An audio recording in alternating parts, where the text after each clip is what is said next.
اللہ الرحمن الرحیم نحمدہ ونصلی علی رسولہ الکریم اما بعد۔ آج کا ہمارا عنوان ہے اضطراری حالت میں حلال حرام چیزوں کے استعمال کا حکم۔ اضطراری حالت میں حرام چیزوں کے استعمال کا حکم۔ اب اضطراری حالت میں اضطراری حالت کسے کہتے ہیں، اور اس میں جو چیزیں حرام ہیں خواہ وہ غذا کے طور پر یا دوا کے طور پر، اس کا شرعی حکم کیا ہے، یہ دو باتیں سمجھنی ہیں۔ پہلی بات یہ کہ مضطر کسے کہتے ہیں، یعنی ایسا شخص جو اضطراری حالت میں ہے، تو اضطراری حالت کسے کہتے ہیں۔ شریعت کی اصطلاح میں اس شخص کو مضطر کہا جاتا ہے جس کی جان خطرے میں ہو۔ معمولی تکلیف یا ضرورت سے مضطر نہیں کہا جا سکتا، یعنی کوئی شخص ایسی کیفیت میں ہے، ایسی حالت میں، ایسی کنڈیشن میں ہے کہ وہ بالکل موت کے قریب ہے، یعنی اس کی جان خطرے میں ہے، اور اس کو اگر بر وقت دوا یا غذا نہیں ملے گی تو وہ جان سے چلا جائے گا، یعنی اس کی زندگی ختم ہو جائے گی۔ تو ایسی حالت کو اضطراری حالت کہتے ہیں، ایسے شخص کو مضطر کہا جاتا ہے۔ اب اس کی سہولت کے لیے اور اس کی جان بچانے کے لیے اللہ تبارک و تعالیٰ نے آسانی والا معاملہ فرمایا ہے، جیسا کہ اس سے پہلے گزر چکا، انما حرم علیکم المیتۃ والدم ولحم الخنزیر وما اہل بہ لغیر اللہ، چار چیزوں کو مطلقاً حرام قرار دیا ہے۔ میتہ کو یعنی مردار کو، نمبر دو میتۃ والدم یہ دم مسفوح یعنی بہتا ہوا خون، لحم خنزیر یعنی سور کا گوشت، اور چوتھی چیز وما اہل بہ لغیر اللہ، جن ذبیحہ پر اللہ کے ماں سوا کسی اور کا نام لیا جائے۔ اب یہ چاروں صورتیں تفصیل کے ساتھ عرض کر چکا ہوں۔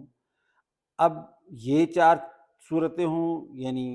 حرام کی، یا اس کے علاوہ کوئی بھی حرام چیز ہو، خواہ وہ بطور غذا کے ہو یا بطور دوا کے ہو، اس کو اللہ تبارک و تعالیٰ نے اس کے بعد آگے جو آیت کا حصہ ہے اس میں چھوٹ دی ہے،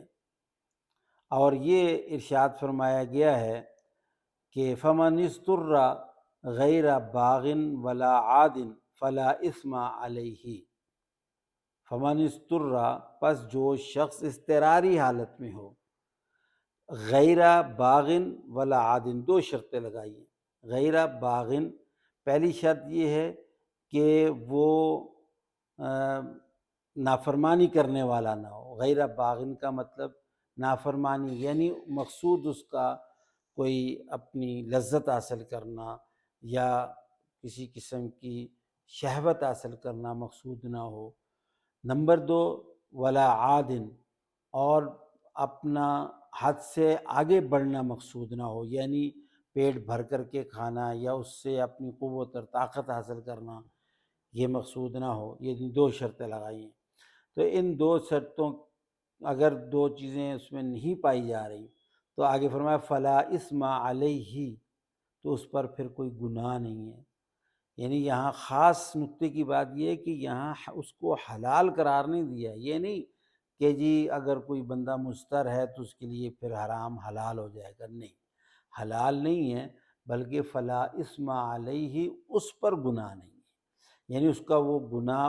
اس کی حالت اضطرار کی وجہ سے اس پر سے اس کا گناہ ہٹا دیا، یعنی اصلاً وہ گناہ ہے، جرم ہے، وہ اللہ کی نافرمانی ہے،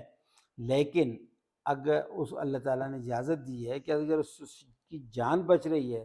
تو پھر اللہ تعالیٰ اس کو اس کا ان دو شرطوں کے ساتھ اگر اس نے ان کا خیال رکھا تو پھر اس پر اس کا کوئی گناہ بھی نہیں ہوگا۔ تو اس لیے فقہاء نے لکھا ہے کہ اگر کوئی شخص اس حالت میں ہے کہ اس کی جان جا رہی ہے اور ان حرام چیزوں کے علاوہ کوئی حلال چیز موجود نہیں ہے۔ مثلا ایک شخص ہے، موت کی حالت میں ہے اور اس کو موت آ رہی ہے یعنی جان جا رہی ہے، اور اس کے پاس موجود صرف کوئی مردار چیز ہی ہے، یا شراب ہے، یا سور کا گوشت ہے، یا خون ہے، اس کے علاوہ کوئی اور چیز یعنی حلال چیز نہیں ہے، کوئی حلال جانور کا گوشت یا کوئی حلال چیز جس سے جان بچ سکے کھانے کے لیے، ایسی کوئی چیز موجود نہیں ہے غذا کے لیے، تو پھر ان حرام چیزوں میں سے بقدر ضرورت